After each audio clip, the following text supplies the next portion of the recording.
اللہم صلی علی محمد و آل محمد وعجل فرجہم اجمعین ان اللہ و ملائکتہ یصلون علی النبی یا ایھا الذین آمنوا صلوا علیہ وسلموا تسلیما اللہم صلی علی محمد و آل محمد وعجل فرجہم اجمعین اولنا محمد و اوسطنا محمد و آخرنا محمد و کلنا محمد، ہمارا اول بھی محمد، ہمارا اوسط بھی محمد، ہمارا آخر بھی محمد، اور ہم کل کے کل محمد ہیں۔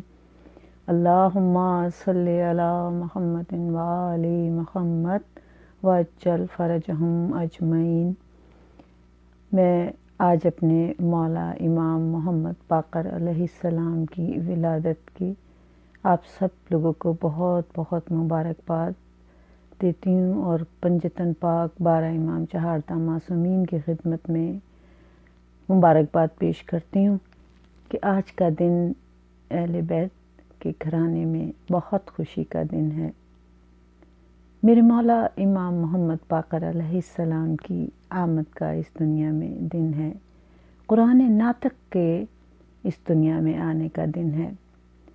یکم رجب کا مہینہ ویسے ہی برکتوں والا مہینہ ہے، توبہ کا مہینہ ہے، خداوند کریم کا خاص مہینہ ہے، حرمت والا مہینہ ہے، اور اس مہینے کی پہلی تاریخ اور چاند کا نمایاں ہونا، نمودار ہونا، اور پہلے ہی چاند کی تاریخ کو بنی ہاشم کے گھر میں اس چاند کا آنا، کہ اس چاند کی، اس قرآن ناطق کی آمد کی پیشین گوئی میرے رسول صلی اللہ علیہ وآلہ وسلم نے اپنی زندگی میں کی،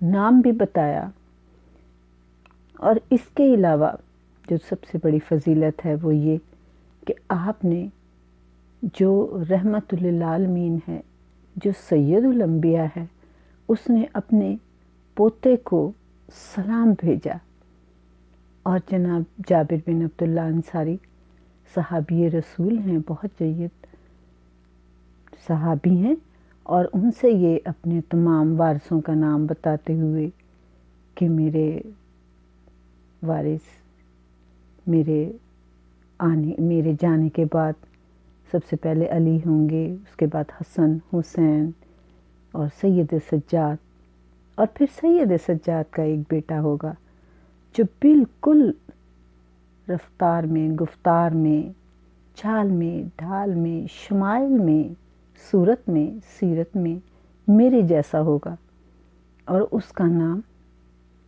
محمد ہوگا، اور اس کو باقر کہیں گے۔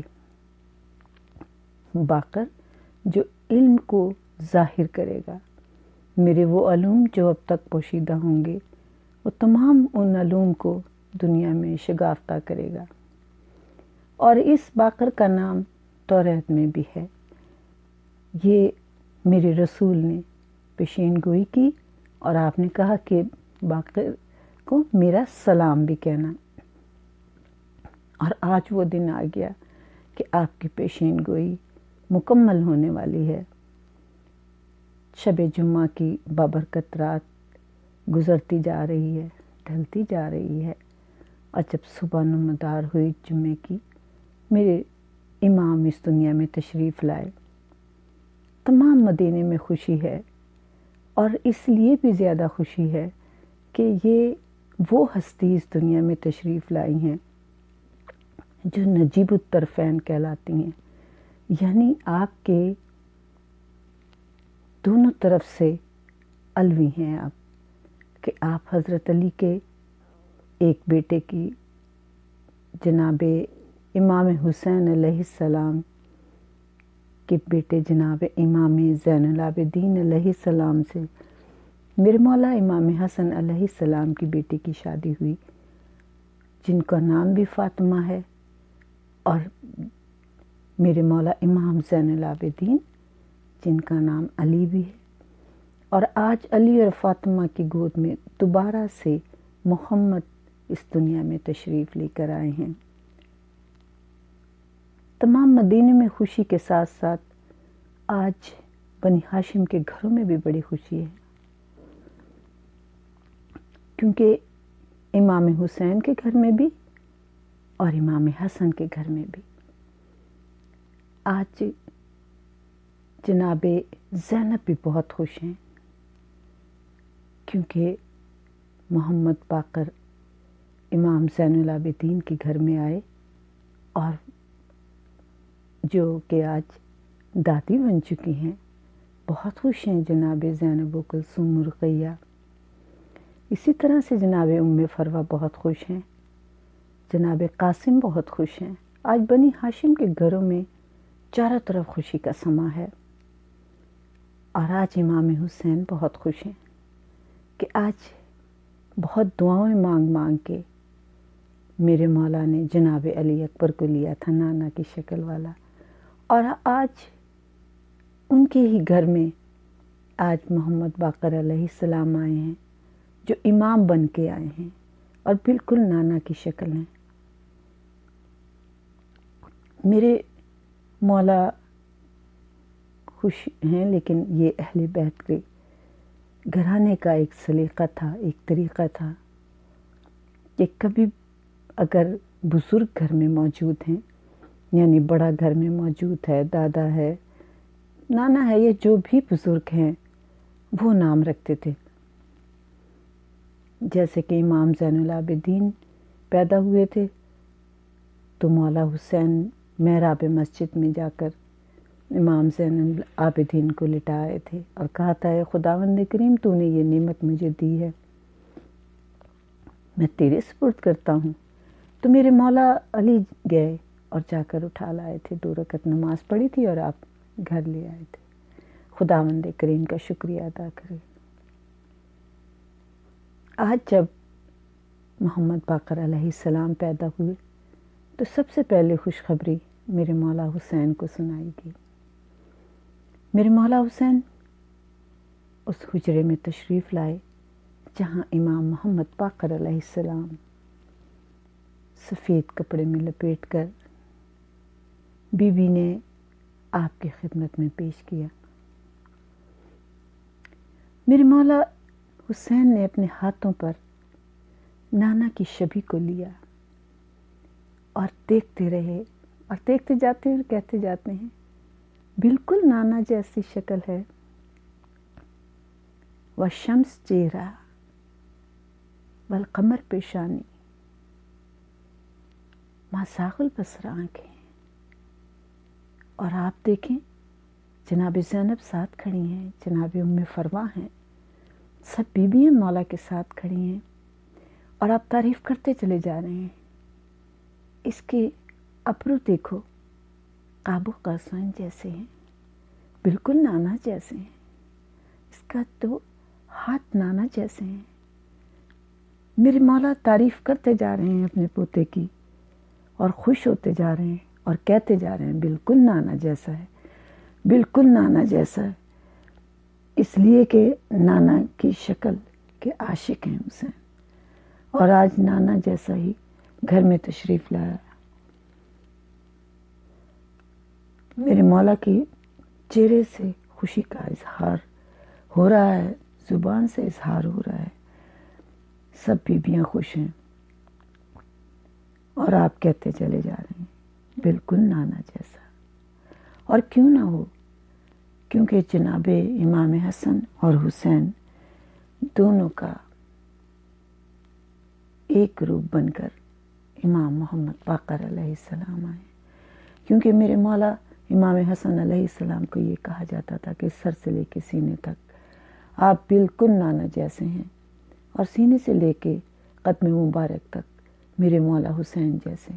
مولا حسین کو کہا جاتا تھا کہ آپ شبیہ رسول خدا ہیں، اور آج ان دونوں بھائیوں کے ایک روپ بن کے امام محمد باقر علیہ السلام اس دنیا میں تشریف لائے۔ میرے مولا نے آپ کا نام محمد رکھا۔ اور باقر آپ کا لقب آپ کو ملا. شاکر آپ کو کہتے ہیں، باقر کہتے ہیں، شاکر کہتے ہیں، ہادی کہتے ہیں. سارے مدینے میں خوشیاں منائی جا رہی ہیں، سب ایک دوسرے کو مبارکباد دے رہے ہیں، کیونکہ آج بنی ہاشم کے گھر میں دوبارہ سے امام کی صورت میں محمد صلی اللہ علیہ وآلہ وسلم کی شبی اس دنیا میں دوبارہ وجود میں آئی ہے. امام زین العابدین آپ کے بابا بہت خوش ہیں. ماں جن کو ام عبداللہ بھی کہتے ہیں اور جن کا نام فاطمہ ہے، فاطمہ بنت حسن. فاطمہ بنت حسن وہ بیوی ہے کہ جن کو صدیقہ کہا جاتا ہے. میرے مولا حسن کی اولاد میں آپ کی بہت شان ہے، کیونکہ آپ حضرت علی کی پوتی ہیں، امام حسن کی بیٹی ہیں، امام حسین علیہ السلام آپ کے سسر ہیں جو چچا بھی ہیں رشتے میں.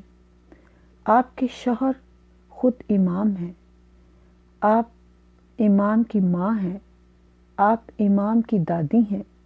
یعنی چاروں طرف سے میری بی بی فاطمہ بنت حسن امامت میں گھری ہوئی ہے، نجیب الطرفین میں. اس لیے امام محمد باقر کہ آپ کی ماں بھی جسے کہا جائے خاندانی طور سے امام کی پوتی، امام کی بیٹی، امام کی ماں، امام کی زوجہ، امام کی دادی ہیں. اور اس امام محمد باقر علیہ السلام سے امام حسن اور حسین ایک ہو گئے، مرجل بحرین بن گئے کہ دونوں دریا ایک مل گئے ہیں. آپ کی شان جتنی بیان کروں کم ہے. میری بیوی کا ذکر میں تھوڑا سا کرتے جاؤں کہ آپ کس قدر عالمہ زاہدہ عابدہ تھیں. آپ نماز پڑھ رہی تھیں تو ایک دم یہ دیکھا کہ دیوار گرنے والی ہے، بلکہ تقریباً گر رہی تھی. میری بیوی نے ایک دفعہ اس دیوار پر ہاتھ رکھا اور ایک کہا، آپ نے حق مصطفیٰ کی قسم، تجھے خدا نے گرنے کا حکم نہیں دیا.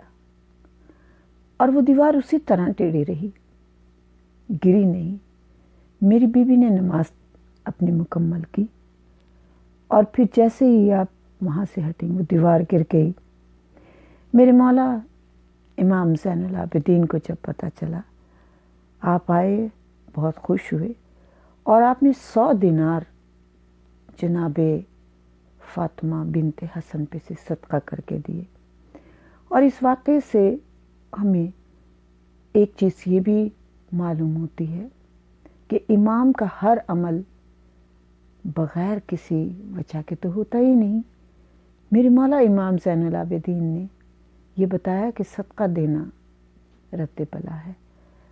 کسی بلا کے، کسی مصیبت کے، کسی پریشانی آنے سے پہلے بھی آپ صدقہ دے سکتے ہیں، اور دینا بھی چاہیے اور صدقہ نکالتا بھی رہنا چاہیے، اس لیے کہ صدقہ رد بلا ہے. آپ کے رسول نے بھی فرمایا ہے کہ صدقہ دیا کرو، اس لیے کہ صدقہ دینے سے پریشانیاں دور ہوتی ہیں، مصیبتیں دور ہوتی ہیں. لیکن اگر کوئی مصیبت دور ہو جائے تو تب بھی صدقہ دینا چاہیے کہ خداوند کریم تیرا لاکھ لاکھ احسان ہے کہ تو نے ہمیں اس مصیبت سے بچا لیا.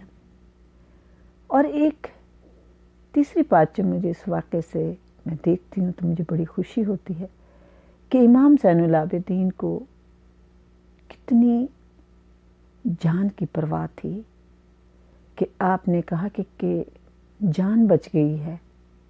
یعنی یہ بھی ہے کہ اگر کسی کی جان مصیبت سے بچ جائے تو تب صدقہ دینا چاہیے، کہ جیسے کہ جناب فاطمہ بنت حسن کی جان بچی تو جناب امام زین العابدین نے صدقہ دیا. اور ایک یہ بھی بات ظاہر ہوئی کہ میرے مولا کو بی بی سے کتنا لگاؤ تھا، کتنی محبت تھی، کتنی ان کی زندگی کی قدر تھی. کہ آپ نے صدقہ دیا، کہ شکر ہے کہ میری فاطمہ بنت حسن کی جان بچ گئی۔ اور اس سے یہ بھی ظاہر ہوتا ہے کہ ایک آپ نے یہ بھی دکھایا کہ شوہر کو بیوی کی قدر کرنی چاہیے اور اس کا خیال کرنا چاہیے، کہ یہاں احترام بیوی بھی آپ نے سکھایا۔ یہ احترام بیوی کا بھی ایک تھا اور آپ کی محبت کا اظہار بھی تھا کہ آپ نے 100 دینار، جو کہ اس زمانے میں بھی جس کی بہت ویلیو ہے، بہت قیمت ہوگی، میرے مولا نے صدقہ کر دیے۔ تو جناب فاطمہ بنت حسن کی یہ ہمارے نظروں میں اور قدر و قیمت بڑھ جاتی ہے کہ میری بیوی کی میرے مولا کی نظر میں کتنی عزت تھی اور کتنی محبت تھی۔ میرے مولا امام زین العابدین عبادت گزار اور حد سے زیادہ عبادت گزار، کہ آپ کا نام ہی امام زین العابدین ہے، آپ کا لقب بھی سید الساجدین ہے۔ وہ میرے مولا عبادت گزار ہیں کہ جن کے لیے یہ شیطان کہتا ہوا بھاگا تھا، کہ جو کہ سانپ بن کر آیا اور اس نے امام سجدے کی حالت میں ڈسنا شروع کر دیا تھا، اور امام نے اپنا سجدہ نہیں چھوڑا تھا، تو یہ کہتا ہوا بھاگا تھا کہ تو واقعی سید الساجدین ہے، تو زین العابدین ہے۔ وہ میرے مولا سید الساجدین عبادت کر رہے ہیں کہ امام محمد باقر علیہ السلام کنویں میں گر گئے۔ ایک شور مچ گیا کہ امام محمد باقر علیہ السلام کنویں میں گر گئے۔ ظاہر ہے چاروں طرف پریشانی پھیل گئی، سارے مدینے میں یہ خبر پہنچی، لوگ ہجوم کی صورت میں اکٹھے ہو گئے دروازے کے باہر کہ کنویں میں گر گئے۔ جناب فاطمہ بنت حسن کو جب یہ خبر ملی تو آپ بہت پریشان ہوئی، اور ظاہر ہے پہلا بیٹا، پہلی اولاد بہت پیاری ہوتی ہے، اور اولاد تو اولاد ہی ہوتی ہی بہت پیاری ہے، تو آپ بے شک جانتی تھیں، لیکن آپ گھبرا گئیں اور رونے لگ گئیں، اور روتی ہوئی جناب سید سجاد کے پاس آئیں۔ آپ نے دیکھا کہ آپ سجدے کی حالت میں ہیں، تو میری بیوی پاس بیٹھ گئیں، اور آپ نے بس ایک دفعہ آواز دے کے کہا کہ باقر کنویں میں گر گئے ہیں، اور آپ جائیں ان کی مدد کریں، انہیں کنویں سے نکالیں۔ لیکن امام سجدے میں رہے۔ بیوی نے بس ایک دفعہ یہ بات کی، اور وہیں بیٹھ کے آپ خاموشی سے روتی رہیں، اور پھر آپ کتنی دیر گزری، آدھا گھنٹہ، گھنٹہ، 1.5 گھنٹہ، 2 گھنٹے، کیونکہ مولا کا سجدہ طویل ہوتا تھا۔ بیوی نے دوبارہ آواز نہیں دی، کیونکہ آپ امام کی بیوی ہیں، امام کی بیٹی ہیں، رموز امامت جانتی ہیں، معرفت امام جانتی ہیں۔ آپ دیکھ رہی ہیں کہ شوہر سجدے میں ہیں، اگر کوئی عام دنیاوی عورت ہوتی تو چیخنا شروع کر دیتی، شاید جھنجھوڑنا شروع کر دیتی، شاید ہاتھ ہلاتی، شاید اٹھا کے بٹھا دیتی اور کہتی کہ جلدی جاؤ، میرا بیٹا کنویں میں گر گیا ہے۔ لیکن نہیں، بیوی پاس بیٹھی رہی، اور بیوی نے یہ بھی ایک بیوی کی انتہائی صبر اور حوصلے کا وقت تھا کہ آپ نے امام کو سجدے سے اٹھانے کی کوشش نہیں کی، آپ پاس بیٹھے رہیں۔ اور جب میرے مولا نے اپنا سجدہ مکمل کیا، آپ اٹھ کے بیٹھے، تو آپ نے جناب فاطمہ بنت حسن کو دیکھا، جن کی آواز کے بغیر آپ رو رہی تھیں۔ آپ کا دوپٹہ آنسوؤں سے تر تھا۔ ظاہر ہے بیٹا کنویں میں گر گیا ہو تو ماں کو کیسے سکون آئے گا۔ میرے مولا کو اپنے زوجہ کی یہ حالت دیکھی نہیں گئی۔ آپ نے بہت پیار سے جناب فاطمہ بنت حسن کو دیکھا اور بڑے پیار سے کہا، اے کنیز خدا، کیوں پریشان ہو؟ کہا کہ باقر کنویں میں گر گئے ہیں اور اتنی دیر گزر گئی ہے، نہ جانے ان کا کیا حال ہوگا۔ میرے مولا امام زین العابدین علیہ السلام نے مسکرا کے دیکھا اور کہا، فاطمہ آپ پریشان نہ ہوں، میں ابھی جاتا ہوں اور باقر کو لے کے آتا ہوں۔ اب دیکھیں معرفت امام اس کو کہتے ہیں کہ کوئی اور بیوی ہوتی تو چیختی چلاتی شور مچاتی کہ آپ نے اتنی دیر لگا دی ہے، میرا بیٹا اب کہاں زندہ ہوگا۔ لیکن آپ معرفت امام جانتی ہیں، رکھتی ہیں، احساس ہے کہ جو میرے مولا نے کہہ دیا ہے، جو میرے امام نے کہہ دیا ہے یہ سچ ہوگا۔ آپ خاموش ہو گئیں اور میرے مولا چلے، میرے مولا باقر کو لینے کے لیے۔ تمام مدینے کے لوگ ساتھ ہیں، یہ سوچ رہے ہیں کہ ضرور اب تو کہاں زندہ ہوں گے، اتنی دیر گزر گئی ہے۔ میرے مولا کنویں کے پاس پہنچے، وہ میرا مولا کہ جس کے چہرے سے ہی نور ظاہر ہوتا ہے، امامت کا نور ہے، اور آپ کنویں کے نزدیک گئے اور سب لوگ بھی اس وجہ سے ظاہر ہے، ہر جگہ ہر قسم کے لوگ ہوتے ہیں، کچھ دوست، کوئی دشمن اور کوئی منافق۔ دوست پریشان ہوتے ہیں کہ اس کے خداوند کریم ان کی حفاظت کرنا، اور دشمن کہہ رہا ہو کہ بس ایسے ہی ہو جائے، اور منافق تماشا دیکھنے کے لیے موجود ہوتا ہے۔ تو میرے مولا جب کنویں کے نزدیک گئے تو 3 قسم کے لوگ موجود تھے، اور اپنی اپنے لیے اپنی اپنی سوچ سے اپنے اپنے ذہنوں میں سوال لے کے کھڑے تھے۔ اور میرے مولا نے کنویں کے نزدیک جا کے کہا، اے پانی میری امانت کو واپس کر دے، اے پانی میری امانت واپس کر۔ کہتے ہیں اسی وقت کنویں کا پانی ابھرنا شروع ہوا، اور اتنا ابھرا کہ امام محمد باقر علیہ السلام پانی کے اوپر بیٹھے ہوئے تھے، ڈوبے ہوئے نہیں تھے، پانی کے اوپر بیٹھے تھے، جیسے ایک فرش پر کوئی انسان بیٹھتا ہے، یا جیسے ایک فرش پر کوئی نمازی جہاں نماز پہ نماز پڑھتا ہے، ایسے میرے مولا امام محمد باقر علیہ السلام تشریف فرما تھے۔ اور یہ آپ دیکھیں کہ امام کا معجزہ ہے، امام محمد باقر علیہ السلام پانی کے اوپر اسی طرح بیٹھے تھے، اور یہ بھی ایک امام کی صفت ہے کہ پانی اس کے لیے بالکل ایک فرش کے مانند ہو جاتا ہے۔ اور میرے مولا امام محمد باقر علیہ السلام نے بچپن میں ہی یہ معجزہ دکھا دیا۔ آپ کا لباس بالکل گیلا نہیں تھا، بلکہ کچھ جب آپ نے امام زین العابدین نے اپنے ہاتھ بڑھا دیے اور امام محمد باقر علیہ السلام آپ کی گود میں تشریف لے آئے، تو کچھ لوگ جو منافق ہوتے ہیں انہیں یقین نہیں تھا کہ امام محمد باقر علیہ السلام کنویں میں ڈوبے نہیں ہیں۔ نزدیک آ کر ہاتھ لگا کر چھپ چھپا کر انہوں نے ضرور ہاتھ لگائے ہوں گے اور دیکھا ہوگا کہ پانی میں ڈوبے یا ان کے کپڑے تر ہیں یا نہیں ہیں۔ میرے مولا امام محمد باقر علیہ السلام کو گھر لائے، جناب فاطمہ بنت حسن کی گود میں دیا۔ آج دوبارہ سے خوشی منائی جا رہی تھی، آج پھر سب لوگ بی بی کو مبارکباد دے رہے تھے، اور یہ امام مبارکباد جو دی جا رہی تھی، امام کو بھی دی جا رہی تھی، بی بی کو بھی دی جا رہی تھی۔ سارے بنی ہاشم کے خاندان والے ایک ہی محلہ بنی ہاشم میں رہتے تھے، آج سب پھر مبارکباد دے رہے تھے۔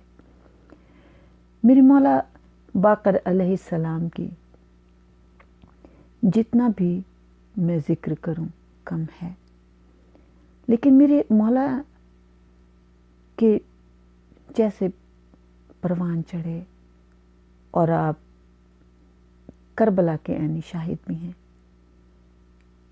بابا کی وفات کے بعد میرے مولا نے مدینے میں مسجد نبوی میں ایک چھوٹا سا مدرسہ کھول لیا تھا، جہاں آپ سب کو درس دیا کرتے تھے، اور وہ علم دیتے تھے کہ جو آج تک دیا نہیں گیا تھا، وہ علم جو رسول اللہ صلی اللہ علیہ وآلہ وسلم لے کے آئے تھے، کہ آپ نے فرمائے تھے انا مدینۃ العلم وعلی بابھا، آپ شہر مدینہ ہیں، اسی لیے تو آپ نے کہا کہ یہ میرا بیٹا بالکل میرے جیسا ہے، یہ باقر ہے، یہ میرے علم کو لوگوں تک پہنچائے گا۔ اور آپ نے درس دینے شروع کر دیے تھے، کیونکہ میرے مولا علی علیہ السلام انا مدینۃ العلم و علی بابھا، اور علی مولا بھی یہ کہتے چلے گئے، سلونی قبل ان تفقدونی، پوچھ لو مجھ سے جو پوچھنا ہے۔ لیکن لوگوں نے بھی میرے مولا علی کے علم سے بھی فائدہ نہ اٹھایا۔ تو میرے مولا رسول خدا صلی اللہ علیہ وآلہ وسلم کے پیارے بیٹے اور مولا علی کے پیارے پوتے امام محمد باقر علیہ السلام نے اس انا مدینۃ العلم و علی بابھا کو ایک جگہ اکٹھا کیا، اور مسجد نبوی ہے، اور آج علی رسول کا بیٹا درس دے رہا ہے، لوگوں کو علم دینا شروع کیا۔ ہر زمانے کا علم تھا، کوئی ایک علم نہیں تھا، حتیٰ کہ سائنس کا علم تھا، زمین کا علم تھا، کاشت کا علم تھا، ڈاکٹری کا علم تھا، ستاروں کا علم تھا، یعنی کہ تمام علم کی تربیت اور تعلیم یہاں دی جاتی تھی۔ یہ وہی یونیورسٹی ہے کہ جسے بعد میں جناب جعفر صادق علیہ السلام نے بڑھایا، اور جابر بن حیان جیسے یہاں پر پیدا ہوئے، اسی یونیورسٹی سے پڑھ کر بڑے عالم بنے۔ اور یہی میں کہتی ہوں کہ میرے مولا نے یہ وہ یونیورسٹی بنائی تھی، اس کی ابتدا امام محمد باقر علیہ السلام نے کی، جس کی انتہا امام جعفر صادق علیہ السلام نے کی، کہ آج علوم، کیمسٹری، فزکس، میتھ اور ستاروں کا علم آپ یہ دیکھیں کہ بعد میں لوگوں نے کیا، یہ علم میرے مولا نے ساری دنیا کو دیے، اور ساری قسم کے علم، حتیٰ کہ ایک چھوٹے سے بیج کا علم بھی میرے مولا نے بتایا کہ کس طریقے سے بیج اگتے ہیں، درخت بنتے ہیں، یعنی ہر علم دیا تو وہ میرے محمد باقر علیہ السلام ہیں۔ آپ مدینے میں ہیں اور علم دے رہے ہیں، اور اس وقت سب سے بڑی آپ کی جتنی خوبیاں میں بیان کروں کم ہے، کہ مدینے میں ایک سکون کا دور تھا امام محمد باقر علیہ السلام کے زمانے میں۔ بنی ہاشم بہت بھرپور خوشی والی زندگی گزار رہے تھے۔ مدینے میں میرے مولا حسین کا یہ پوتا جب آئے ہیں آپ، تو آپ نے علم دینا شروع کیا ہے۔ اس وقت کا دور یہ تھا کہ جو کاغذ بنتا تھا، جو کپڑا بنتا تھا، اس کے اوپر ایک ٹریڈ مارک ہوتا تھا، اور وہ ٹریڈ مارک جو تھا وہ رومی زبان میں لکھا جاتا تھا، اور اس وہاں پر جو سکے اس وقت چل رہے تھے وہ بھی رومی زبان میں تھے، اور ان کے اوپر بھی کچھ ایسے لفظ لکھے جاتے تھے کیونکہ جو صحیح الفاظ میں نہیں تھے۔ تو کہتے ہیں کہ میرے مولا امام محمد باقر علیہ السلام کی صلاح و مشورے سے سب سے پہلے اسلامی سکہ جاری کیا۔ اس سے پہلے روم اور ایران کا سکہ اسلامی ممالک میں جاری تھا۔ کہتے ہیں کہ ایک دن علامہ کسائی سے خلیفہ ہارون رشید نے پوچھا کہ اسلام میں یہ درہم و دینار کے سکے کب اور کیوں کر رائج ہوئے؟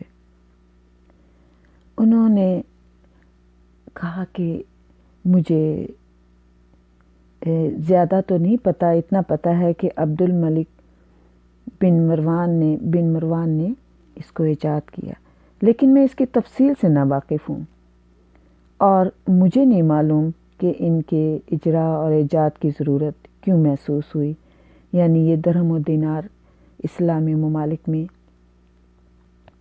کس طرح سے رائج ہوئے۔ بس اتنا معلوم ہے کہ عبد الملک بن مروان کے زمانے میں یہ سکے بنے۔ ہارون رشید بہت زیرک اور عقل مند انسان تھا۔ وہ کبھی کبھی لوگوں کی عقل کا امتحان لیتا تھا۔ اس نے بھی علامہ کسائی سے ایک طریقے سے یہ امتحان لینے کے لیے بات کی۔ اس کو اس کی تفصیل خود معلوم تھی۔ اس نے کہا، علامہ، میں نے تو آپ سے پوچھا تھا کہ درہم و دینار کب رائج ہوئے، چلیں آپ کو نہیں معلوم تو میں آپ کو بتا دیتا ہوں۔ علامہ کسائی نے کہا کہ ضرور۔ ہارون رشید نے کہا کہ جو کاغذ، جو کپڑے وغیرہ ممالک اسلامیہ، جتنے بھی اسلامی ممالک تھے، ان میں جو استعمال ہوتے تھے وہ مصر میں تیار ہوا کرتے تھے، اور جہاں اس وقت نصرانیوں کی حکومت تھی، اور وہ تمام کے تمام نصرانی بادشاہ روم کے مذہب پر تھے، اور وہاں کے کاغذ پر اور کپڑے پر جو ٹریڈ مارک ہوتا تھا، اسے بزبان روم میں اب ابن روح القدس اس کے اوپر لکھا ہوتا تھا۔ فلم یزل ذالکا کذالکا فی صدر الاسلام کلہ بمائن علی ما کان علیہ۔ اور یہی چیز اسلام میں جتنے دور گزرے تھے سب میں رائج تھی، یہاں تک کہ جب عبد الملک بن مروان کا زمانہ آیا۔ اس نے کہا کہ یہ ابن روح القدس لکھا ہوتا تھا، یہ ٹریڈ مارک تھا، یعنی کہ جو کاغذ آتا تھا اس پہ بھی ابن روح القدس، اب ابن روح القدس، اب ابن روح القدس لکھا ہوتا تھا۔ تو وہ عبد الملک بن مروان نے جب یہ دیکھا، وہ بھی بڑا ذہین اور شیار تھا، تو اس نے ترجمہ کروا کے گورنر مصر کو لکھا کہ تم یہ رومی ٹریڈ مارک کو بند کر دو، یعنی کاغذ کپڑے وغیرہ جو تیار ہوتے ہیں اور ان پر جو ٹریڈ مارک یہ لگتا ہے اب ابن روح القدس والا، یہ نہیں لگایا جائے، اور ان نئے اب تم نے کاغذوں کے اوپر جو ٹریڈ مارک لکھنا ہے اس پہ کلمہ توحید لکھو۔ اب اس حکم پر عمل درآمد ہو گیا۔ ظاہر ہے انہوں نے تو پیسے لینے تھے، تو ٹریڈ مارک کو انہوں نے شہد اللہ انہ لا الہ الا اللہ یہ اس نے لکھوا دیا، اور کاغذوں وغیرہ پہ اور جو کپڑے وغیرہ تھے ان کے اوپر یہ شہد اللہ انہ لا الہ الا اللہ لکھا جانے لگا۔ جب اس نئے مارک کے کاغذوں کا جن پر کلمہ توحید لکھا ہوا تھا رواج پایا، تو قیصر روم کو خبر ملی، اور اس نے وہ کاغذ اپنے دربار میں منگوایا اور وہ کپڑے منگوائے، تو اس کے اوپر یہ لکھا ہوا تھا، تو اس کو بہت ناگوار گزرا۔ اس نے تحفے تحائف بھیج کر اپنے سفیر کے ہاتھ عبد الملک بن مروان خلیفہ وقت جو تھا اس کو لکھا کہ کاغذ وغیرہ پر جو یہ مارک تم نے اب لگوایا ہے اسے ہٹوا دو، اور جو مارک پہلے تھا ابن روح القدس والا وہ لکھوا دو، وہی بدستور دوبارہ جاری کروا دو۔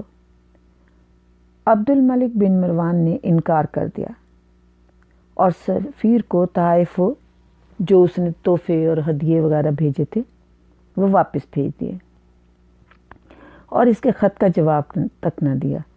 قیصر روم کو نے جب یہ دیکھا کہ میرے خط کا بھی جواب نہیں دیا تو اس کو غصہ تو آیا، لیکن وہ بھی بہت عقل مند اور چالاک انسان تھا۔ اس نے تحائف کو دگنا کیا اور پھر سفیر کو بھیجا اور کہا کہ شاید تمہیں میرے تحفے کم لگے تھے، میں تمہیں زیادہ تحفے بھیج رہا ہوں، اور تم اسے اب قبول کر لو، اور وہ مارک جو ہے جو تم نے کلمہ لکھوایا ہوا ہے وہ کاغذوں پہ سے ہٹا دو۔ عبد الملک بن مروان نے دوبارہ قیصر روم کے خط کا جواب نہ دیا، اور سفیر کو کہا کہ آپ یہ اپنے تمام تحفے جو مجھے اس نے بھیجے ہیں دگنے کر کے یہ واپس لے جائیں، مجھے ان تحفوں کا کوئی ضرورت نہیں ہے۔ قیصر روم نے جب یہ دیکھا کہ اتنے تحفے میں نے بھیجے ہیں اور اس کے باوجود یہ میری بات اس نے نہیں سنی ہے، تو ظاہر ہے اس کو بڑا غصہ آیا، لیکن پھر اس نے کہا کہ ایک کوشش اور کرتے ہیں. اس کے وزیر نے کہا کہ نہیں، آپ یہ خاموشی سے اس بات کو دیکھیں کہ اسلامی ممالک بہت زیادہ ہیں اور ہمیں ان کے ساتھ مل کے رہنا ہے، تو آپ ایک دفعہ اور تحفے بھیجیں. اب اور اس کے بعد اب آپ نا، کیونکہ آپ کے 2 دفعہ سفیر کو اس نے واپس بھیج دیا ہے، اب آپ نرمی سے کام نہ لیں. اب ذرا آپ خط لکھیں اور اس میں اسے ظاہر کریں کہ مجھے تمہاری یہ بات بری لگی ہے. اب قیصر روم نے تیسری مرتبہ خط لکھوایا اور پھر تحفے تحائف بھی بھیجے، اور خط میں لکھا کہ تم نے میرے 2 خطوط کے جواب نہیں دیے، اور نہ میری تم نے بات قبول کی ہے کہ میں تمہیں بار بار کہہ رہا ہوں کہ تم یہ ٹریڈ مارک ہٹا دو، لیکن تم میری بات نہیں سن رہے ہو.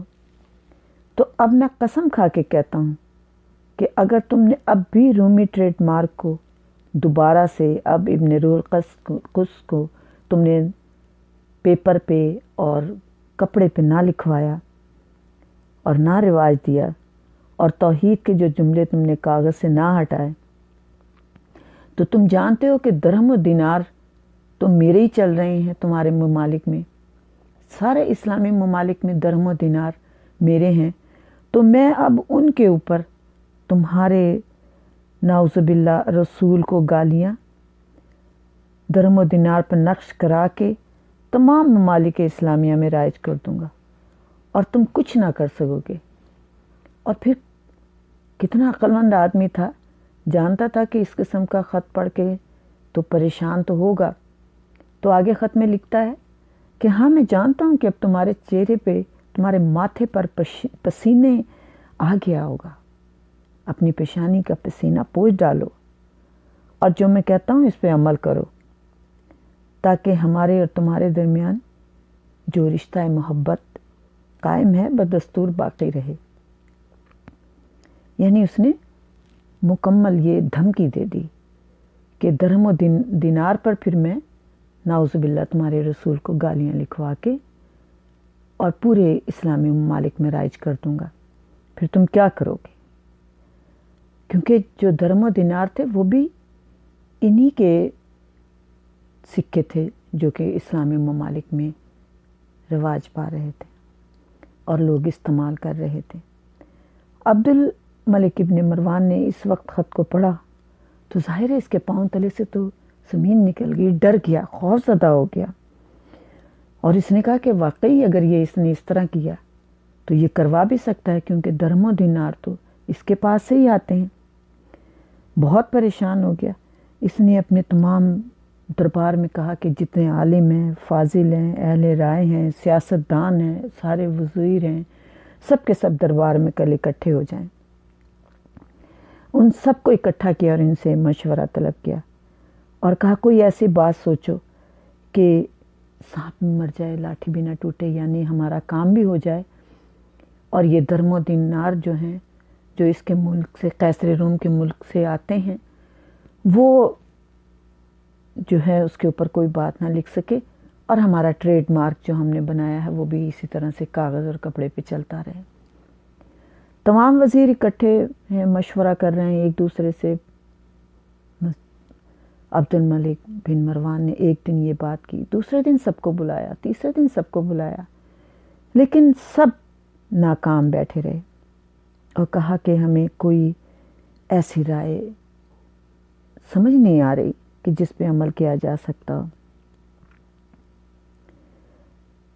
فلم یجد اندہ احد منہم رائے عمل بہی. جب بادشاہ کو وہ اپنی اپنی رائے دے رہے تھے، کوئی ایک کہہ رہا تھا کہ بادشاہ سلامت پھر اس طرح کر لیں، کوئی کہہ رہا تھا اس طرح کر لیں، لیکن بادشاہ کو ان کی کسی رائے سے بھی اطمینان حاصل نہیں ہو رہا تھا، اور وہ زیادہ پریشان ہو رہا تھا اور دل میں کہہ رہا تھا پالنے والے میں کیا کروں. کیونکہ کسی کی بھی رائے، نہ کسی وزیر کی، نہ کسی سیاستدان کی، نہ کسی فاضل علماء کی، نہ کسی اہل رائے کی بات اس کو سمجھ نہیں آ رہی تھی. کیونکہ یہ بات تو حقیقت تھی کہ وہ درم و دینار پہ اگر نعوذ باللہ گالیاں لکھوا دیتا تو درم و دینار تو اسی کے چلتے تھے، تو وہ کس طرح سے پھر مٹا سکتا تھا؟ اور سب سے زیادہ وہ اسی بات سے خوف زدہ تھا، اور وہ یہ بھی نہیں چاہتا تھا کہ اب ابن روح القدس والا کاغذوں کے اوپر جو لکھتا تھا وہ دوبارہ سے لکھوائے اور کلمہ ہٹائے۔ تو وہ بہت پریشان تھا، اور اسی پریشانی میں تھا کہ اس کا وزیر اعظم جو تھا ابن زنبا وہ اٹھا۔ ابن زنبا، زے نون بے الف این، زنبا بھی کہتے ہیں۔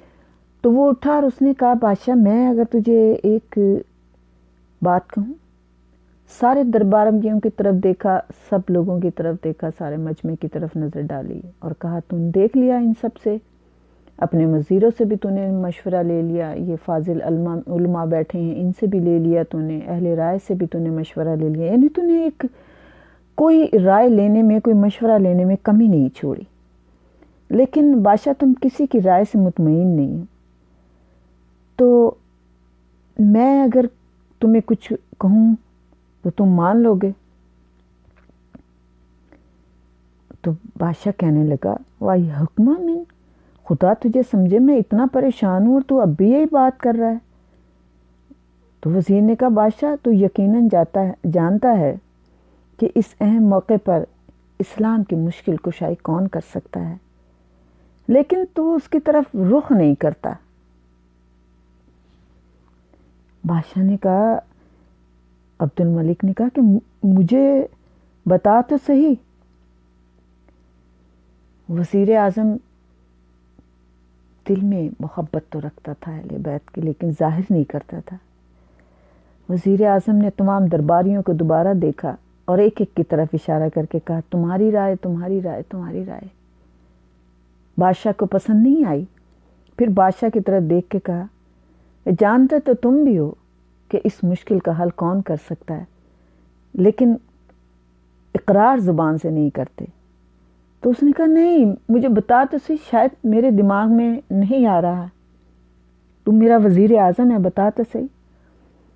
تو وزیر اعظم نے کہا علیک بالباقر من اہل بیت النبی، میں فرزند رسول امام محمد باقر علیہ السلام کی طرف اشارہ کر رہا ہوں، اور وہی اس مشکل وقت میں تیرے کام آ سکتے ہیں، اس لیے کہ اسلام ان کے گھر سے ہے، وہی تو رسول کے بیٹے ہیں، وہی تو مشکل کشا کے بیٹے ہیں، وہ کیوں نہیں اسلام کی مدد کریں گے کہ اس وقت ان کے نانا، ان کے جد کے لیے اتنی بری بات قیصر روم کہہ رہا ہے، تو وہ ضرور مشکل کشائی کریں گے، انہیں بلا، وہی تیرے اس مشکل وقت میں کام آئیں گے۔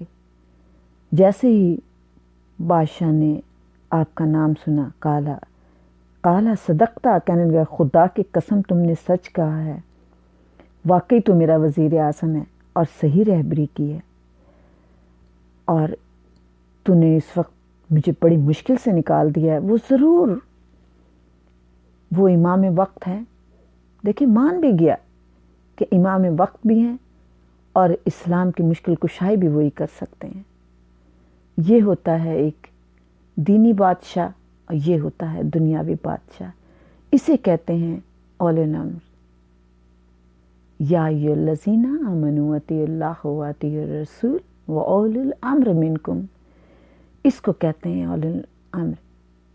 بادشاہ وقت جو حکومت کر رہا تھا وہ اولو الامر نہیں ہوتا، بلکہ اولو الامر یہی ہوتے ہیں کہ جو کہ اسلام کی مشکل کشائی کرتے ہیں۔ اسی وقت اس نے فوراً اپنے جو مدینے کا گورنر تھا اس کو خط لکھا، اور اس خط میں لکھا کہ اس وقت اسلام پر ایک سخت مصیبت ہے، اور اس کو مصیبت کو دور سوائے امام محمد باقر علیہ السلام کے کوئی بھی دور نہیں کر سکتا، لہٰذا جس طرح ہو سکے انہیں راضی کر کے میرے پاس دیکھو، بھیج دو جلد سے جلد، اور اس سلسلے میں جو پیسہ خرچ ہوگا وہ میں خود ادا کروں گا، یعنی کہ مولا کی سواری کا انتظام، مولا کے سفر کا خرچہ جو ہے وہ میں کروں گا، بس تم جلد سے جلد انہیں یہاں بھیج دو۔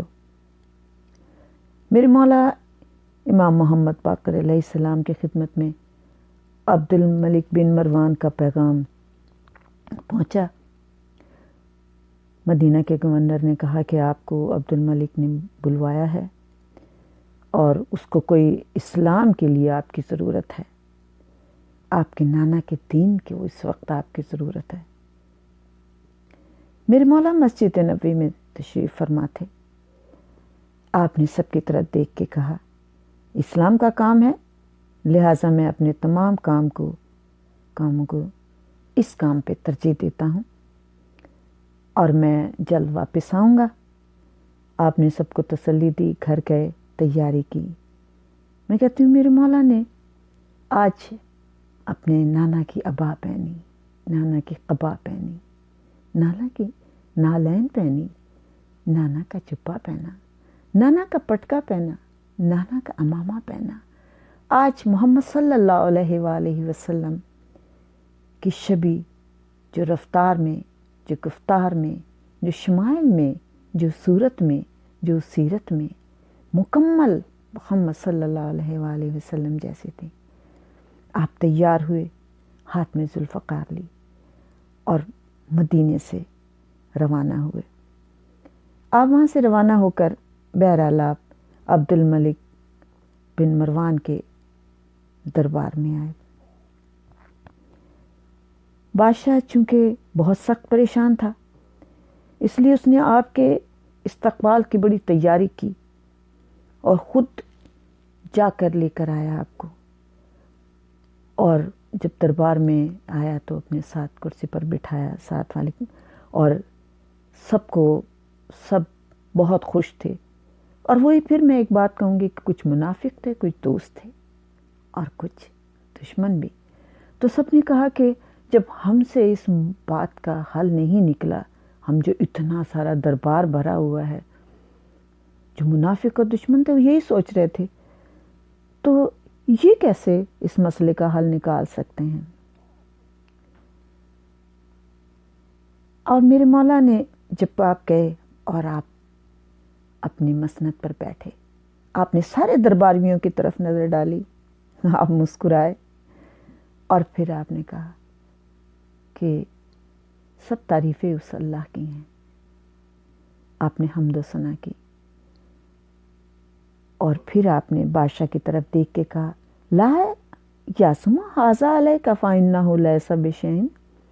اے بادشاہ گھبرا نہیں، یہ تو بہت ہی معمولی سی بات ہے، اس بات کے لیے تو پریشان تھا، یہ تو کوئی مسئلہ ہی نہیں۔ سارے درباری کہنے لگے مسئلہ ہی نہیں، اتنا بڑا مسئلہ ہے کہ وہ درہم و دینار کے اوپر نعوذ باللہ رسول کو نعوذ باللہ گالیاں لکھوا دے گا، آپ کہہ رہے ہیں کہ یہ مسئلہ ہی نہیں۔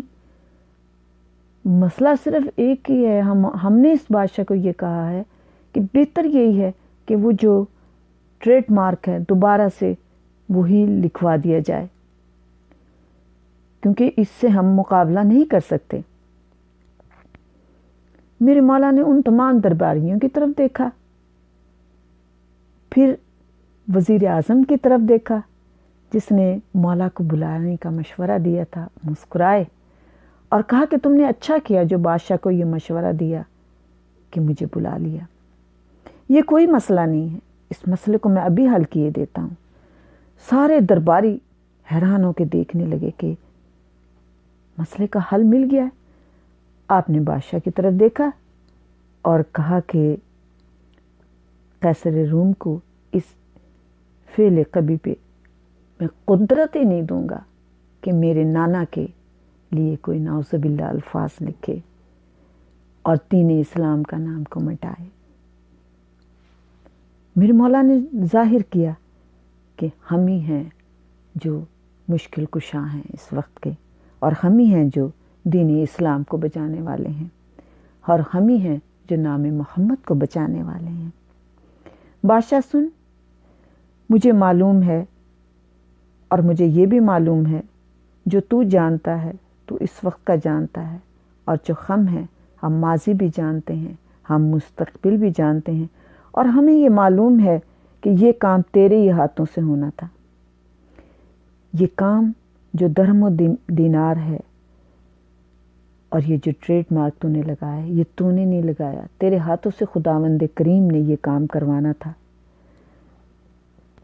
اور یہ طاقت صرف تجھے ہی نصیب ہے، اور تیرے ذریعے سے یہ کامیابی ہے۔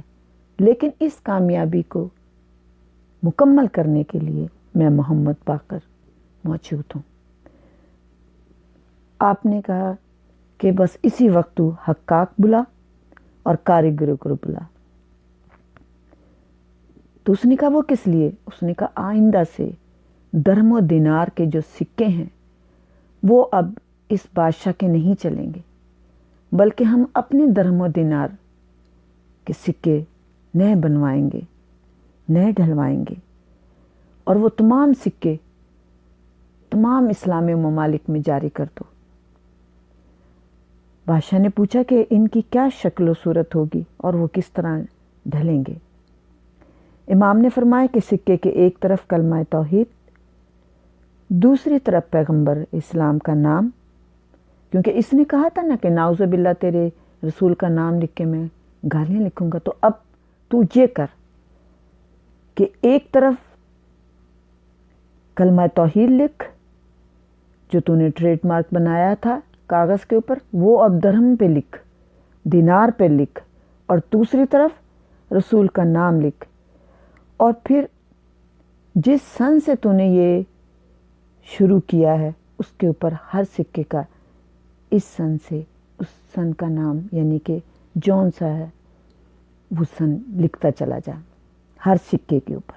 یعنی 3 کام کر، ایک طرف کلمہ توحید، ایک طرف رسول اکرم کا نام، اور سکے کا سن۔ اس کے بعد اس کے بعد آپ نے ان کے وزن بتائے۔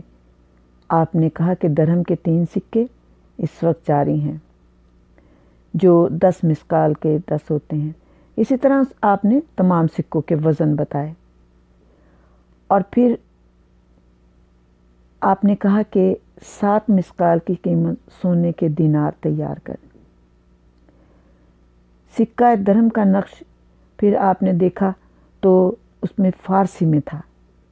آپ نے کہا اسے فارسی میں رہنے دیں، یعنی جس زبان میں لکھا ہوا ہے سکے کا نقش جو اوپر ہے وہ اسی زبان میں رہنے دے۔ اگر فارسی زبان میں ہے، یعنی کہ جیسے رسول کا کلمہ فارسی زبان میں لکھ اور توحید فارسی زبان میں لکھ دے، تاکہ فارس کے رہنے والے اس زبان کو پڑھتے ہیں تو لکھائی وہی رہنے دے۔ اور دینار کا سکہ رومی حرفوں میں ہے، اسے رومی حرفوں میں تو لکھ، لیکن کلمہ توحید یعنی حروف ویسے ہوں، لکھائی وہ ہو، لیکن ایک طرف کلمہ توحید، ایک طرف رسول کا نام اور سن لکھ دے۔ اور آپ نے ڈھالنے کی مشین شیشے کا بنوایا تاکہ سب ہم وزن تیار کیا جا سکیں۔ آپ کے حکم کے مطابق عبد الملک نے تمام سکے ڈھلوائے اور سب کام درست کر لیا، اور جب وہ سکے بن کر آئے، میرے مولا کے ہاتھوں میں آئے، تو آپ نے دیکھا کہ نانا کا نام، اللہ کی توحید اور محمد رسول اللہ کا نام۔ میرے رسول کے بیٹے نے آنکھوں سے لگایا اور کہا کہ نانا، اب دنیا آپ کا نام دیکھے گی، پڑھے گی، بولے گے زبان سے۔ اب ظاہر ہے کسی بھی اسلامی ممالک میں یہ سکہ چلے گا، وہاں عیسائی بھی رہتے ہیں، وہاں نصرانی بھی رہتے ہیں، وہاں مجوسی بھی رہتے ہیں، وہاں یہودی بھی رہتے ہیں، وہاں عیسائی بھی رہتے ہیں۔ سکہ تو آپ کا ہی ہوگا، ان کے ہاتھوں میں بھی، اور جب سکہ لیں گے تو کلمہ بھی پڑھیں گے، اشہد ان لا الہ الا اللہ محمد رسول اللہ۔ میرے مولا نے کتنی عقل مندی کے ساتھ دین اسلام کی تبلیغ بھی کر دی، رائج بھی کروا دیا کہ ہر ایک کی زبان پہ یہ نام اور کلمہ توحید جاری رہے گا۔ جب سب سکے تیار ہو گئے، اس کے بعد عبد الملک آپ کی خدمت میں حاضر ہوا اور کہنے لگا کہ اب کیا کروں؟ آپ نے کہا اب کیا کرنا چاہتا ہے؟ کہا کہ اب میں نے ان کو رائج کرنا ہے تو کیسے کہوں؟ آپ نے کہا کہہ امرہ محمد بن علی، ان تمام سکوں کو اسلامی ممالک میں رائج کر دے اور کہہ دے کہ یہ حکم محمد بن علی ہے، یعنی امام محمد باقر کے امر سے، حکم سے یہ سکے رائج کیے گئے ہیں، اور ایک سخت حکم بھی ساتھ نافذ کر دے کہ یہ محمد باقر علیہ السلام کا حکم ہے کہ اب آئندہ سے یہی درہم و دینار کے سکے پورے اسلامی ممالک میں رائج ہوں گے، اور ساتھ ہی یہ حکم دے دے کہ جو یہ حکم نہ مانے گا اس کو سخت سزا دی جائے گی۔ اسی سکے کو صرف استعمال کرنا ہے، اور جتنے رومی سکے ہیں وہ خلاف قانون قرار دیے جائیں۔ اب جو خلاف ورزی کرے گا اسے سخت سزا دی جائے گی، اور اگر کسی نے کہنا نہ مانا اور ان سکوں کو استعمال نہ کیا اور رومی سکے استعمال کرتا ہوا کوئی شخص بھی نظر آیا تو اس کو قتل کر دیا جائے گا۔ آپ نے کہا یہ حکم تمام اسلامی ممالک میں رائج کر دے کہ کوئی بھی اب رومی سکے استعمال نہیں کرے گا۔ عبد الملک بن مروان نے یہ سکے تمام اسلامی ممالک میں بھجوائے اور رائج کروا دیے، اور ساتھ ہی یہ کہہ دیا کہ یہ حکم جناب محمد باقر علیہ السلام کی وجہ سے ہم نے جاری کیے ہیں، یعنی عبد الملک بن مروان نے اپنا نام ہٹایا اور کہا کہ یہ حکم ہی ان کا ہے جس کی وجہ سے یہ سکے جاری کیے گئے، کیونکہ اصل اسلام کے اولی الامر نے حکم دیا، بادشاہ کا حکم ہے، یعنی بادشاہ وقت نے اصل خداوند کریم کے بادشاہ کا حکم مانا، اولی الامر کا حکم مانا ہے، اور یہ انہی کا حکم کی وجہ سے سکے رائج ہوئے ہیں۔ اب کوئی بھی رومی سکے کو استعمال نہیں کرے گا، اور اگر کوئی استعمال کرے گا تو اسے قتل کر دیا جائے گا۔ اس کے بعد قیصر روم کا جو سفیر یہاں آیا ہوا تھا اس کو نظر بند کر دیا تھا، اس کو واپس نہیں بھیجا تھا، اور یہ بھی میرے امام کا ہی حکم تھا کہ ابھی تم نے اس کو واپس نہیں بھیجنا، اگر یہ واپس چلا گیا تو ہو سکتا ہے کہ بادشاہ سکے بنوا لے درہم و دینار کے۔ تو سفیر روم کو نظر بند کیا ہوا تھا، اور جب سکے تمام اسلامی ممالک میں رائج ہو گئے، عام ہو گئے، سب لوگ استعمال کرنے لگے، تو آپ نے کہا کہ اب سفیر روم کو آزاد کر اور اسے واپس قیصر روم کے پاس بھیج دے، اور وہ جو تحفے تحائف لے کر آیا ہے کچھ تحفے تحائف تو بھی اسے بھیج دے۔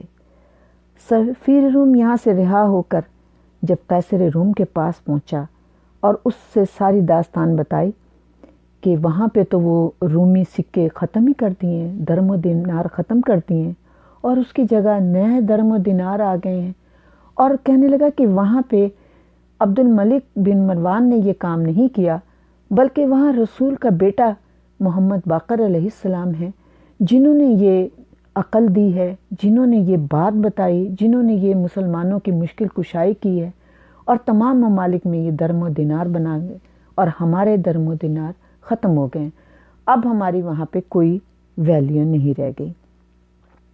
قیصر روم جو اپنے آپ کو بہت زیادہ عقل مند سمجھتا تھا، اور اس نے اس بہانے سے تمام اسلامی ممالک میں ابن روح القدس کی وجہ سے اپنے سکے بھی جاری کروائے ہوئے تھے، اب اس کے سکوں کا کام ہی ختم ہو گیا۔ دوسرے دن جب وہ دربار میں آ کے بیٹھا تو جتنے درباری تھے انہیں انتظار تھا اس بات کا کہ بادشاہ نے تیسری دفعہ بڑا سخت خط لکھا ہے، اور اس کے وزیر کو بھی یہ تھا کہ اس نے کہا تھا کہ اب آپ لکھ دیں کہ نعوذ باللہ میں سکوں کے اوپر رسول کو گالیاں لکھوا دوں گا، نعوذ باللہ اگر تم نے میرا یہ روح القدس والا ٹریڈ مارک کپڑے اور کاغذ پہ دوبارہ نہ لگوایا۔ تو درباریوں نے تو اس انتظار میں تھے کہ یہ بات مانی جائے گی۔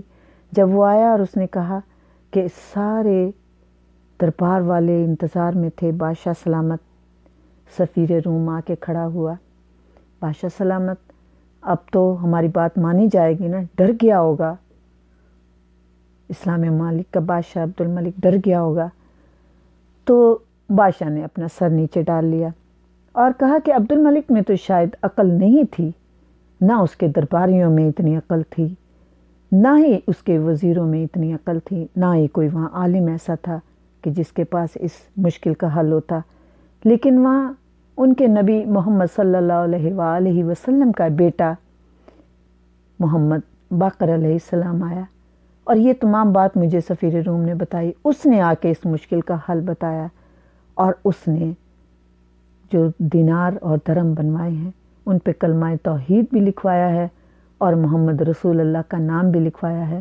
تو نعوذ باللہ جو بات میں نے کہی تھی، اسی بات سے انہوں نے عقل لے لی، اسی بات سے انہوں نے سمجھ لی کہ انہوں نے کہا جس درہم و دینار پہ تو نعوذ باللہ ہمارے نبی کے لیے گستاخی کرنے جا رہا ہے، اسی سکوں پہ ہم اب دیکھ اپنے اللہ کا نام اور اپنے نبی کا نام لکھواتے ہیں۔ اور یہ مشورہ اور یہ عقل صرف امام محمد باقر علیہ السلام نے دی ہے۔ تو اب میں کچھ نہیں کر سکتا، اب ان ممالک میں تو میرا سکہ ہی نہیں چل رہا ہے اور اب لین دین بھی نہیں ہو رہا، تو اب میں کیا کر سکتا ہوں؟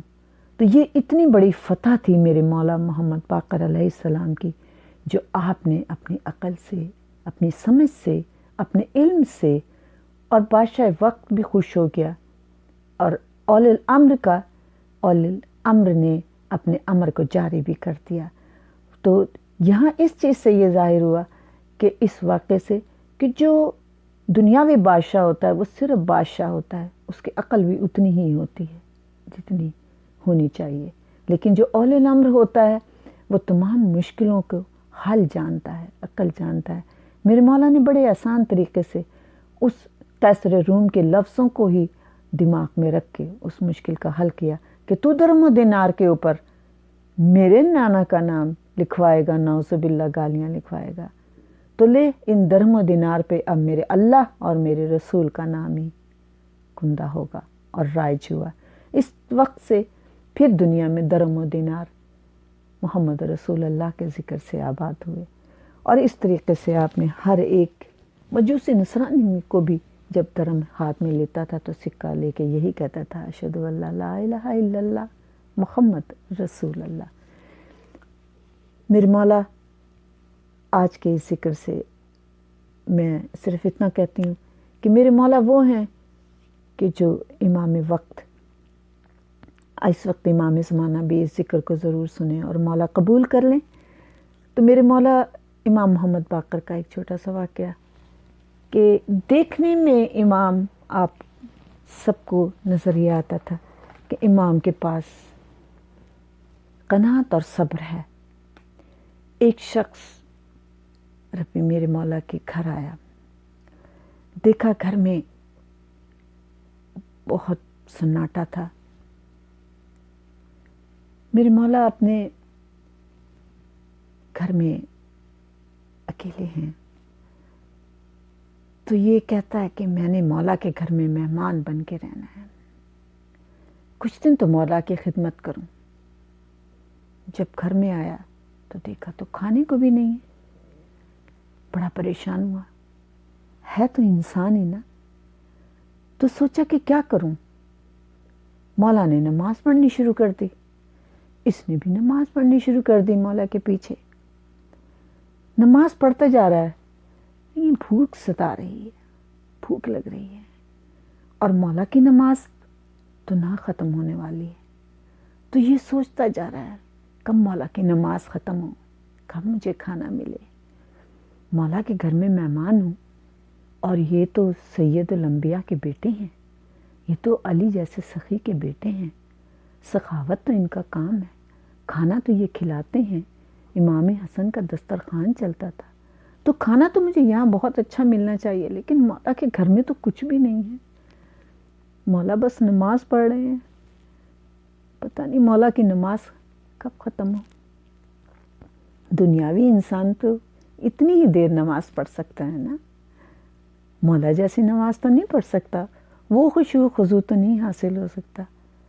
تو یہ سوچتا رہا، اور جب نماز ختم ہوئی تو میرے مولا نے نماز ختم ہونے کے بعد اس کی طرف رخ کیا اور کہا بھوک بہت لگ رہی ہے، مولا کا مہمان ہے، کھانا بھی تجھے کھلائیں گے۔ یہ خاموش رہا کہ مولا کہہ رہے ہیں کھانا کھلائیں گے، نہ کوئی نوکر ہے، نہ چاکر ہے، نہ کہیں کھانے کا انتظام ہے، نہ کہیں تنور ہے جس پہ روٹیاں پک رہی ہوں، مولا کھانا کیسے کھلائیں گے؟ اپنے انسانی دماغ سے، انسانی سوچ سے یہی سوچ سکتا ہے انسان۔ میرے مولا کے پاس ایک چھوٹی سی اینٹ پڑی ہوئی تھی، میرے مولا نے اس اینٹ پہ ہاتھ رکھا اور کہا کھانا چاہیے۔ ایک دم اس اینٹ میں سے ایک رومال نکلا موٹا سا، آپ نے وہ بچھایا، پھر اینٹ پہ ہاتھ رکھا تو گرم گرم کھانا آ گیا۔ آپ نے تمام کھانا اس پہ رکھا اور کہا کہ لو آؤ کھانا کھاؤ۔ اس نے یہ دیکھا کہ اینٹ کے اوپر مولا نے ہاتھ رکھا اور کہا کہ کھانا چاہیے۔ وہ تمام دسترخوان سج کیا، گرم گرم کھانے آ گئے جو کہ بہت لذیذ تھے۔ اس نے کھانا خاموشی کے ساتھ کھایا اور اس کے بعد وہ کھانا، وہ جو دسترخوان تھا اسی طرح سے پھر وہ واپس اینٹ میں چلا گیا۔ یہ بڑا حیران ہوا۔ مولا تھوڑی دیر کے لیے گھر سے باہر نکلے تو اس نے فوراً یہ خیال کیا، یہ میری آنکھ کا شبہ، کوئی وہم تھا، ایسا ہو نہیں سکتا کہ اینٹ میں سے دسترخوان برآمد ہوا، اینٹ میں سے کھانے برآمد ہوئے۔ یہ سوچ کے نا وہ گیا اور اس نے جا کے وہ اینٹ اٹھائی، چھوٹی سی اینٹ تھی عام اینٹ کی طرح، تو دیکھا اور دیکھنے کے بعد کہا یہ تو اینٹ ہے، اس میں تو کچھ بھی نہیں، یہ میرا وہم ہی ہوگا، مولا نے کھانا شاید میری نظروں سے اوجھل ہو کے منگا لیا ہوگا۔ اینٹ کو بار بار ہاتھ پھیر کے دیکھتا تھا تو اینٹ میں سے کچھ بھی برآمد نہیں ہوا۔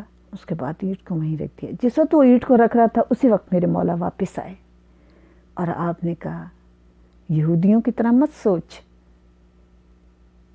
تو بھی یہودی ہو رہا ہے، یہودیوں کی طرح سوچ رہا ہے، جیسے انہوں نے اپنے پیغمبر کے متعلق شک کیا تھا ایسے تو بھی شک کر رہا ہے۔ اچھا، آپ نے کہا ادھر آ میرے پاس۔ آپ نے پھر اینٹ پہ ہاتھ رکھا اور کہا کہ شربت چاہیے، اور گرم اور ٹھنڈے دونوں قسم کے۔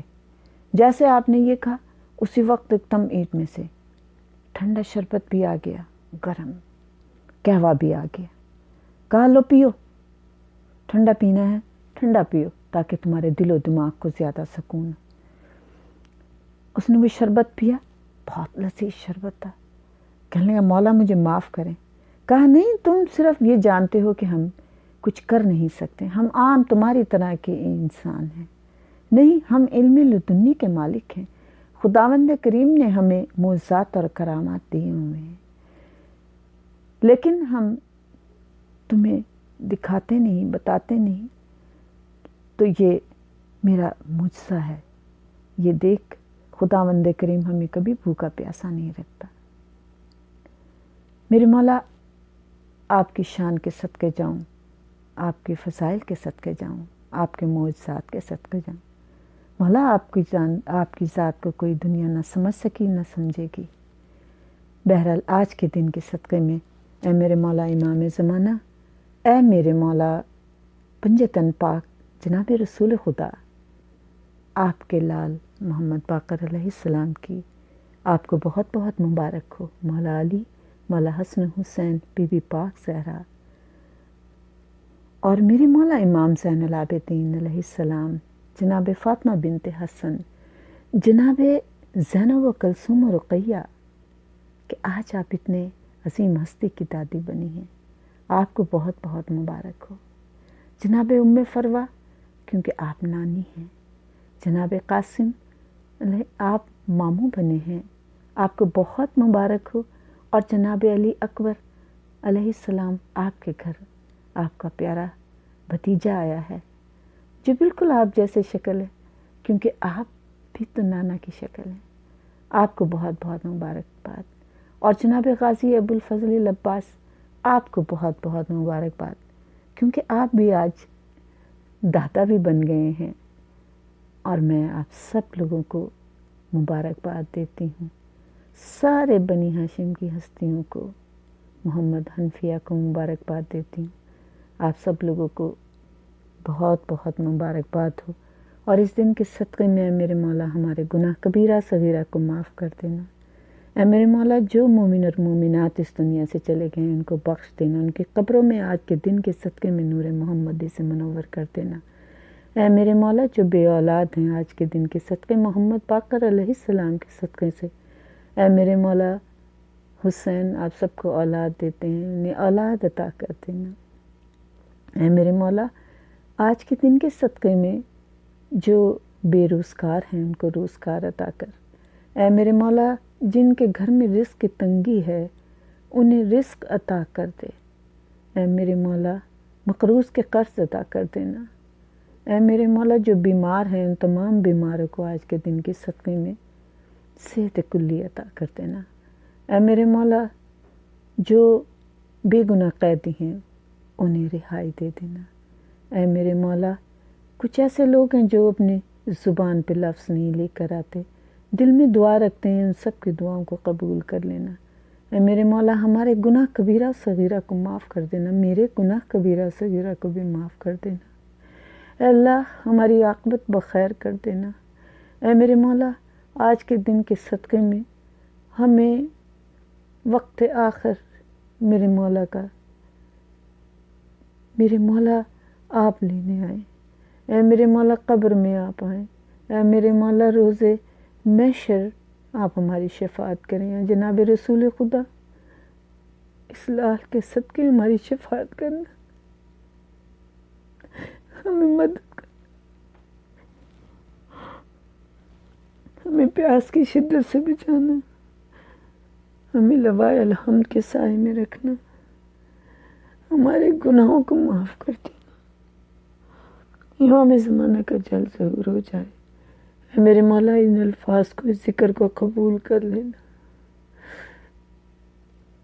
عاقبت بخیر کر دینا، قبر کے عذاب سے بچانا۔ اے میرے مولا ہماری دعاؤں کو مستجاب کر لینا۔ اے میرے مولا جن کے گھروں میں رزق کی تنگی، اتنا رزق عطا کر تیرے حسین کے لنگر چلائے۔ اے میرے رحیم تو دعاؤں کا مستجاب کرنے والا ہے۔ اللہ آج محمد باقر علیہ السلام کے صدقے میں ہماری دعاؤں کو قبول کر، امام زمانہ ہماری اس ذکر کو قبول کر لینا اور امام زمانہ کا جلد ظہور ہو جائے۔ اللہم صلی علی محمد و آل محمد وعجل فرجہم اجمعین۔